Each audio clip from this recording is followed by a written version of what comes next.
সালাম মিডিয়া, আমাদের সঙ্গেই থাকুন। তিরমিজির ভাষা কি? রাসূলুল্লাহ সাল্লাল্লাহু আলাইহি ওয়াসাল্লাম বলছেন, আকসিরুজ যিকির হাযিমিল লাজ্জাত।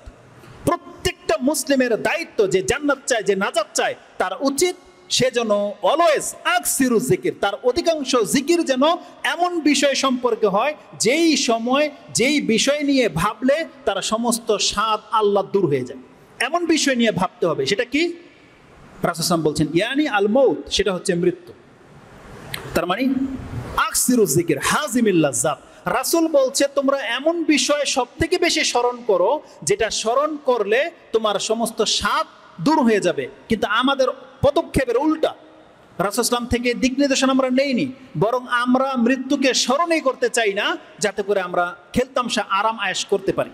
আর এটা তো কাফেরদের চরিত্র, এটা অমুসলিমদের চরিত্র। তারা বাঁচতে চায়, তাদেরকে আল্লাহ সুবহানাহু ওয়া তাআলা কোরআনে বলছে তাদেরকে যদি হাজার হাজার বছর দেওয়া হয় তাও তারা মরতে চাইবে না। কিন্তু মুসলিম কেমন? বরং মুসলিমদেরকে জানানো হয়েছে, বান্দা যতটা সময় তোমাকে দেওয়া হয়েছে তুমি এতটা সময় ভালো কিছু করো, তোমার জন্য এমন একটা জীবন অপেক্ষা করতেছে যেই জীবন কিসের সমতুল্য? সমুদ্রের পানির সমতুল্য। রাসূল সাল্লাল্লাহু আলাইহি ওয়াসাল্লাম বলছেন কেউ যদি এই দুনিয়ার জীবন এবং পরকালের জীবনকে কম্পেয়ার করতে চায়, তুলনা করতে চায়, তাহলে একটা আঙ্গুল সমুদ্রের মধ্যে ডুবিয়ে দেখ, একটা সমুদ্রের মধ্যে ডুবিয়ে দিয়ে, সমুদ্র একটা গ্লাস বলে না, একটা কাপ বলে নেই, আর একটা কাপের পানি যদি আপনার আঙ্গুলে চুবিয়ে দেন, এক ফোঁটা পানির সাথে এক কাপ পানির যদি কম্পেয়ার করেন, আপনি বছর গুণে শেষ করতে পারবেন না। যেখানে রাসূল সাল্লাল্লাহু আলাইহি ওয়াসাল্লাম কোনো পুকুর বলে নাই, নদী বলে নাই, বলেছেন সমুদ্রের কাছে চলে যাক এবং সে তার একটা আঙ্গুল ডুবিয়ে দিয়ে একটা পানির ফোঁটা বের করে নিয়ে আসুক। এখন সে বিচার করুক, এই একটা ফোঁটা তার দুনিয়া, আর পুরো সমুদ্রের জীবনটা হচ্ছে তার পরকাল। আর আমরা সেই পরকালকে হারানোর জন্য এই এক ফোঁটা পানিকে নিয়ে আমরা সন্তুষ্ট, বা এক ফোঁটা পানির জন্য আমাদের সমস্ত প্রচেষ্টা, আর আমাদের জীবন পড়ে আছে সমুদ্রের মতো জীবন, সেই জীবন সম্পর্কে আমাদের কারো কোনো ভ্রুক্ষেপ নাই। রাসূলুল্লাহ সাল্লাল্লাহু আলাইহি ওয়াসাল্লাম বলছেন আকসিরুজ যিকির হাযিমিল লাজ্জাত, তোমরা লাজ্জাত যেটা স্বাদকে মিটিয়ে দেয়, দূর করে দেবে, এমন জিনিসকে স্মরণ করো। যেই ব্যক্তি ভাবে যে একটু পরে আমি মরে যাব, সে কোনোদিন পাশের বাড়ির সাথে খারাপ ব্যবহার করতে পারে না, সে কোনোদিন তার গাছ তাকে ছায়া করতে পারে না, তার বাড়ির পানি তার বাড়িতে গিয়ে পড়তে পারে না, একটা ইটা সে কোনোদিন বাড়তি করে তাদের দিকে দিতে পারে না। যেই ব্যক্তি জানবে যে আমি মরে যাব, যেই ব্যক্তি জানবে যে একটু পরে আমি মরে যাব, সে কোনোদিন রাস্তাঘাটে কোনোদিন কারোর সাথে বেয়াদবি করতে পারে না। যেই ব্যক্তি জানে যে একটু পরে আমি মরে যাব, তার সাথে কেউ যদি মূর্খামি করে, সে কোনোদিন তার সাথে রাগ করতে পারে না, কারণ জানে সে একটু পরে মরে যাব। একজন ব্যক্তির মৃত্যুর খবর চলে আসলে তার নেচার, তার আচার কেমন হয়, ওই যারা কয়েদি আছে, ফাঁসির আদেশ প্রাপ্ত, তার নেচারটা গিয়ে দেখে আসেন। আল্লাহ করে আমাদেরকে ওই রকমের জায়গায় যেতে না হয়। আল্লাহ যাদেরকে জেল জরিমানা থেকে মুক্ত রেখেছেন, আল্লাহ তুমি আমাদেরকে কিয়ামত পর্যন্ত এই ধরনের লাঞ্ছিত জীবন থেকে মুক্ত রাখো, বলেন আমিন। কিন্তু যারা গেছে তাদের দৃশ্যটা কি? অনেক বড় ক্রিমিনাল, অনেক বড় দাপটালা লোক, কিন্তু জেলের মধ্যে থাকার কারণে যখন ফাঁসির অর্ডার হয়ে গেছে, মাত্র ৩-৪ মাস সময় পেয়েছে, ৩-৪ মাস পরে আপনি তার সাথে ভিজিট করতে যান, তার শরীরের সে তাকত কমে গেছে, মুখে দাড়ি গজিয়ে গেছে, মাথায় টুপি পরে গেছে, হাতে তসবি ধরে নিয়েছে, সে এখন মসজিদে বসে থাকে। কেন? কারণ ৩ মাস পরে সে মরে যাবে। সেই ব্যক্তির কাছে ৩ মাস সময় আছে, তাতেই সে নিজেকে শুধরে নিয়েছে। কোনো একজন ব্যক্তি বলতে পারেন তো দেখি, তার হাতে তো ৩ মাস সময় আছে, আপনার কাছে ৩ মিনিট সময় আছে? কোন ব্যক্তি আমরা বলতে পারবো? তার কাছে তো মৃত্যু ৩ মাস পরে আসবে। আমরা হয় ৩০০ বছর বাঁচতে পারি, আমরা ৩০ বছর বাঁচতে পারি, কিন্তু ৩ মিনিটও তো বাঁচতে পারি না। কারণ আল্লাহ সুবহানাহু ওয়া তাআলা বলেছেন মৃত্যু তো যখন তখন আসবে বান্দা, যখন তখন আসবে।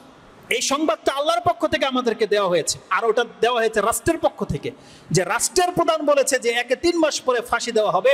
এটা শোনার পরে সে দাড়ি রেখে নিয়েছে, হারাম কাজ ছেড়ে দিয়েছে, নামাজের জায়নামাজে বসে থাকে। আর আপনাকে আমাদের রব জানিয়েছে যে বান্দা যেই কোনো সময় তোমার মৃত্যু চলে আসতে পারে, কিন্তু আমাদের কোনো পরিবর্তন নাই, বরং আমরা ভুলে গেছি মৃত্যুর কথা। অথচ যেটা ছিল আমাদের বেশি স্মরণ করার বিষয়, এটা স্মরণ থাকলে আমাদের মুখে দাড়ি গজাতো, এটা স্মরণ থাকলে আমাদের নামাজে প্রথম কাতারে আমরা আসতাম, এটা স্মরণ থাকলে আমরা এত আমোদ ফুর্তি করতাম না। কিন্তু আজকে আপনি ধর্মের নামে আপনার বিয়ে শাদীতে দেখেন তো, আপনি ধর্মের কোন চেতনাটা আপনি মানতেছেন? কিছুই মানেন না আপনি ধর্মের। আপনার বাসায় অনুষ্ঠান হলে বোঝা যায় আপনার মধ্যে ধার্মিকতা কতটা আছে, বোঝা যায়।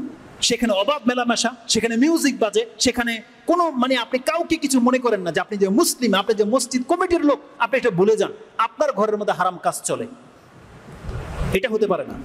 মুসলিমদেরকে পরকালমুখী হইতে হবে। তো রাসূলুল্লাহ সাল্লাল্লাহু আলাইহি ওয়াসাল্লাম বলছেন আমাদেরকে মৃত্যুকে স্মরণ করতে হবে। মৃত্যুকে স্মরণ করলে আমাদের জীবন পরিবর্তন হয়ে যাবে।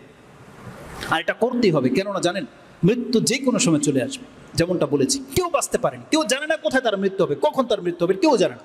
এই কথাগুলো আপনারা জানেন, কিন্তু জাস্ট আমি আজকে আপনাকে স্মরণ করিয়ে দিতে চাচ্ছি যে কিয়ামত কিন্তু খুব নিকটে। কিয়ামত যত নিকটে, তার চেয়ে বেশি নিকটে আপনার আমার মৃত্যু, তার চেয়ে বেশি নিকটে আপনার আমার মৃত্যু। আব্দুল্লাহ ইবনে আমর, তিনি তার ঘর ভেঙে গেছে, ঘর মেরামত করতেছে, তিনি আর তার মা রাসূলুল্লাহ সাল্লাল্লাহু আলাইহি ওয়াসাল্লাম সেদিক দিয়ে যাচ্ছে, বলতেছে ইয়া আব্দুল্লাহ কি করতেছো, মা হাজা। তখন বলছে ইয়া রাসূলুল্লাহ আসনাউ, আমরা এটাকে ঠিক করতেছি, মেরামত করতেছি, ভেঙে গেছিল। রাসূলুল্লাহ বলছেন আমি তোমাদের মৃত্যু বা আজল তো তার চেয়েও বেশি নিকটে দেখতে পাচ্ছি, যে তোমার এই ঘর ভেঙে যাওয়ার চাইতে নিকটে তোমাদের মৃত্যু বা কিয়ামত। রাসূলুল্লাহ বলেছেন আজকে আমরা সেই ঘর মেরামত কাজে লিপ্ত, কিন্তু আমি আপনি মরে যাব আমাদের খবর নেই। এখানে বোর্ড নাই, না হলে ক্লাসের মধ্যে এটা দেখানো হয়। রাসূলুল্লাহর একটা হাদিস আমি আপনাকে দেখাতাম। রাসূলুল্লাহ একদিন এইভাবে একটা ছক আঁকলেন, মিডল থেকে একটা দাগ বের করে দিলেন, এবং এই বক্সের ভিতরে যে দাগটা, এই বক্সের ভিতরে যে দাগটা, এটাকে 4টা দাগ দিলেন, এবং বক্সের বাইরে যে মাথাটা, এটাকে 4টা দাগ দিলেন। এবং রাসূলুল্লাহ বললেন এই ভিতরের যে লম্বা মানুষটা, যেটা যেটা বক্স থেকে বাইরে চলে আসছে, এটা হলো মানুষ।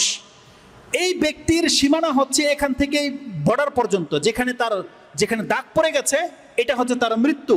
কিন্তু এই যে বাড়তি যেটা, রাসূলুল্লাহ বলছে এটা তার আশা আকাঙ্ক্ষা। সে ভেবে রেখেছে যে আমি অমুক সনে হজ করব, আমি অমুক সন থেকে কুরবানি করব, আমি অমুক সন থেকে নামাজ ধরবো, আমি এটা করার পরে দাঁড়িয়ে রাখবো, এগুলো ভেবে রেখেছে।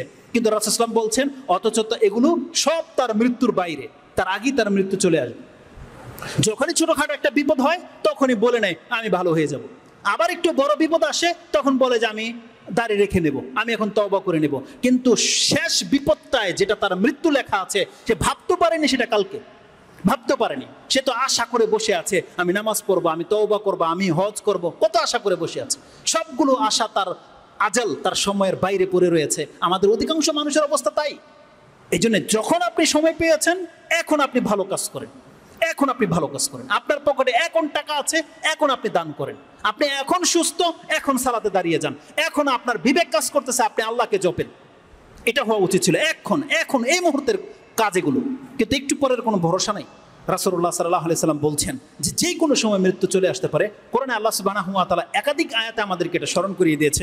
আল্লাহ সুবহানাহু ওয়া তাআলা বলছেন কুল, ইহুদিদেরকে বলেছিল যে মৃত্যুকে তোমরা অপছন্দ করো বা মৃত্যুর কথা তোমরা স্মরণ করো, সেটা ভিন্ন জিনিস। কেউ মরতে চায় না, তবে জেনে নাও মৃত্যু থেকে কোনো ব্যক্তি পালিয়ে কোনো দিন যেতে পারবে না। কোরআনে আল্লাহ সুবহানাহু ওয়া তাআলা এই মর্মে একাধিক আয়াত বলেছে।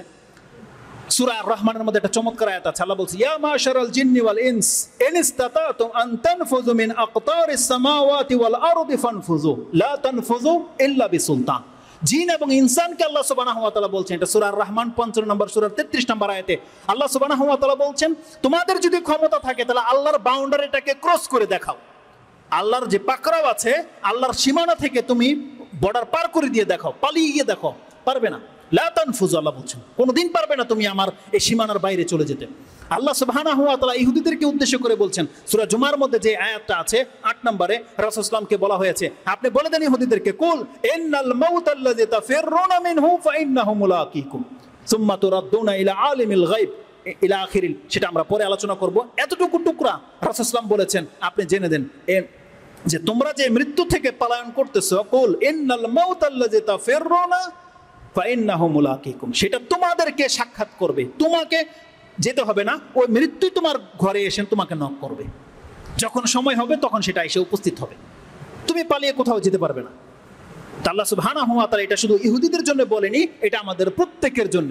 কারণ প্রত্যেকের জন্য একটা নির্দিষ্ট সময় নির্ধারণ করে রেখেছেন। কোরআনে আল্লাহ সুবহানাহু ওয়া তাআলা এই মর্মে প্রায় 5টা আয়াত উল্লেখ করেছে। তার মধ্যে একটা আয়াত হচ্ছে সূরা আরাফ 34 নম্বর আয়াত, সূরা 7 নম্বর সূরার 34 নম্বর আয়াতে আল্লাহ সুবহানাহু ওয়া তাআলা বলছেন ওয়ালিকুল্লি উম্মাতিন আজাল, প্রত্যেকটা উম্মাহ, প্রত্যেকটা ব্যক্তির একটা নির্দিষ্ট সময় আমি আল্লাহ লিখে রেখেছি। ওয়ালিকুল্লি উম্মাতিন আজাল ফাইযা জাআ আজালুহুম লা ইস্তাখিরুনা সাআতান ওয়ালা ইস্তাকদিমুন, সেই সময়টা যখন আল্লাহর খাতায় লেখা আছে আপনার 1 সেকেন্ড আগেও সেটা হবে না, আর 1 সেকেন্ড পরেও আপনাকে আল্লাহ সুবহানাহু ওয়া তাআলা সুযোগ দেবে না। এই জন্য যারা আশা আকাঙ্ক্ষা বসে আছেন যে আমি ভালো ভালো কাজ করব, আমি শুধরে যাব, আমি তওবা করব, আমি নামাজ পড়ব, এটা আপনার দুরাশা হয়ে না থেকে যায়। এটা যেন ফেরাউনের মতো না হয় যখন যার কাছে দাওয়াত এসেছে তাকে উচিত সেই সত্য কথাটাকে গ্রহণ করে নেওয়া এবং সেটা আমলে নেওয়া। আপনি শুধু কানে শুনেই থেকে গেলেন কিন্তু নিজের জীবনে কোনো বাস্তবায়ন আপনি করলেন না, তাহলে এটা ফেরাউনের মতন হয়ে যাবে। এটা আল্লাহ সুবহানাহু ওয়া তাআলা যে সঠিক বান্দারা আছে তাদের মতো হবে না, আবু বকর, ওমর, উসমান তাদের মতো হবে না। এই জন্য যখনই যার কাছে দাওয়াত পৌঁছে গেছে, যখনই তার ফিল হবে অন্তরে যে হ্যাঁ আমার তওবা করা উচিত। মানুষ তো করোনাতে কত হাজার মানুষ মরে গেল, কিন্তু আপনাকে আমাকে আল্লাহ বাঁচিয়ে রেখেছে। আমি আর আপনি তো হতে পারতাম, আমি আর আপনিও তো হতে পারতাম সেই ব্যক্তি, তখন আমাদের আমল থেমে যেত। অতএব যতটা সময় আল্লাহ আমাদেরকে দিয়েছে, যতদিনই আল্লাহ আমাদেরকে বাঁচিয়ে রাখে, এটাকে অপশন ভেবে আপনি বাকি দিনটাকে কাজ করেন। কোরআনে যে আল্লাহ সুবহানাহু ওয়া তাআলা বলেছে, যারা বলবে যে আল্লাহ আমাদেরকে ফিরিয়ে দাও, রব্বির জীবন আমাকে আবার ফিরিয়ে দাও, লাআল্লি আমালা সালিহান ফিমা তারাকত, যাতে করে আমরা সেই আমলগুলো করে আসি যেটা আমরা ছেড়ে দিয়েছি। আল্লাহ বলছেন, আল্লাহ কোরআনের কয়েকটা আয়াতে আছে, এদেরকে যদি আমি শতবারও পৃথিবীতে পাঠাই, ও শতবারও আমার সাথে কুফরি করবে। আপনি কি একবার ভাবেন, একটা লোক জাহান্নাম দেখে নেওয়ার পরে ওকে যদি আবার দুনিয়াতে পাঠায়, তাহলে কি করে হতে পারে যে আল্লাহকে অবিশ্বাস করবে? দেখে নেওয়ার পরে, ফেরেশতা দেখে নেওয়ার পরে অবিশ্বাস করতে পারে? এটা আপনার আমার থিওরি, কিন্তু আমাদের চরিত্র কিন্তু আল্লাহর সেই আয়াতটাকে বাস্তবায়ন করতেছে। কিভাবে জানেন? এই যে যেই দিন করোনা পুরো পৃথিবীটাকে ছেয়ে গেল, আপনি কি বলেছিলেন সেই দিন আল্লাহর কাছে? যে আল্লাহ তুমি আমাকে মুক্ত করে দাও, আমি আর পাপ করবো না। যেমনি আল্লাহ সুবহানাহু ওয়া তাআলা আপনাকে আশ্বাস দিয়ে দিয়েছে যে আপনার করোনা হয়নি আর আপনি মরবেন না, আপনার ওই আগের চরিত্রে ফিরে এসেছেন। ব্যাপারটা তাই নয়? একটা লঞ্চ যখন ডুবে যায়, 300 মানুষ মরে গেল, যেই ব্যক্তি বেঁচে আসছে সে তো তখন এই কথাই বলেছিল, আল্লাহ তুমি আমাকে বাঁচিয়ে দাও, আল্লাহ আমি আমার জীবনের সমস্ত পাপকে দূর করে দেব। যেই ব্যক্তি বিমান ক্রাশ হওয়া অবস্থায় বেঁচে গেছে, আপনি কি বলতে পারবেন পৃথিবীতে এরকম হাজারো ঘটনা ঘটে, কিন্তু কতজন ব্যক্তি আছে যে সত্যি সত্যি আল্লাহর কাছে তওবা করেছে? বরং আল্লাহ সুবহানাহু ওয়া তাআলা মক্কার মুশরিকদের সম্পর্কে বলতেছে, যারা যখন সমুদ্রে বিচরণ করে, মেঘ বা ঢেউ যখন তাদেরকে ঢেকে নেয়, তারা একমাত্র আল্লাহকে ডাকে, যেমনি তাদেরকে উপরে উঠিয়ে আনা হয় আবার শিরক করে। আজকে আমাদের মুসলমানদের চরিত্র হয়ে গেছে তাই। যখনই বড় কোনো বিপদে পড়েন, বড় কোনো অসুস্থতার মধ্যে আপনি আছেন, বিপর্যয় চলে আসছে, তখন আপনি আল্লাহকে জপেন, আল্লাহকে বলতেছেন যে আল্লাহ আমি ভালো হয়ে যাব, আল্লাহ তুমি আমাকে মাফ করো, আমাকে সুস্থ করে দাও। যেমনি আল্লাহ আপনাকে আবার সচ্ছলতা দিয়ে দিয়েছে, যেমনি আপনাকে আল্লাহ সুস্থতা দিয়ে দিয়েছে, আপনার সমস্যা দূর করে দিয়েছে, আপনি সে আগের চরিত্রে ফিরে এসেছেন। এটা হওয়া উচিত নয়। আল্লাহ সুবহানাহু ওয়া তাআলা প্রত্যেকটা ব্যক্তিকে একটা অপশন দেয়, কিছু অপশন দেয় আল্লাহ সুবহানাহু ওয়া তাআলা। আল্লাহ চাই যে এই অপশনের মধ্যে আমার বান্দা আমার পথ ধরে নেক। আর এই সুযোগটা সবার সব সময় আসে না। যার যখন আসে, কোনো ব্যক্তি যদি সেই সময়টাকে কাজে লাগাতে পারে, সে হচ্ছে সাকসেস, সে হচ্ছে গেনার, সেই ব্যক্তি হচ্ছে জিতে যাওয়া ব্যক্তি, সেই ব্যক্তি হচ্ছে সফলকাম ব্যক্তি। আমাদের কেমন হতে হবে? এই সুযোগ সবার সব সময় আসবে না। এই জন্য আজকে এই কথাগুলো ওপেনলি আপনাদেরকে বলতে পারতেছি। এমন একটা সময় আসবে যে এই কথা আপনার কান পর্যন্ত আসবে না, বলার মতো কেউ থাকবে না। অতএব আল্লাহ সুবহানাহু ওয়া তাআলার কথা আমরা যথেষ্ট শুনেছি, কোরআন এবং হাদিস আমাদেরকে গুলে গুলে বহু খাওয়ানো হয়েছে, কিন্তু আমাদের আমলের মধ্যে সেটা প্রভাব পড়তেছে না। না, আমাদেরকে আমলে আসতে হবে, কথাগুলোকে মূল্যায়ন করার চেষ্টা করেন, তওবা করেন। জীবনের অনেক স্বাদ আল্লাহ পার করে দিয়েছেন, এখন কেন আপনাকে জর্দা খেতে হবে? এখন কেন আপনাকে সিগারেট খেতে হবে? আপনি তো কিছুদিন পরে মরে যাবেন। এখনো কেন আপনাকে সুদ খেতে হয়? এখনো কেন অন্যের দিকে তাকিয়ে আপনি হিংসায় জ্বলেন? কেন?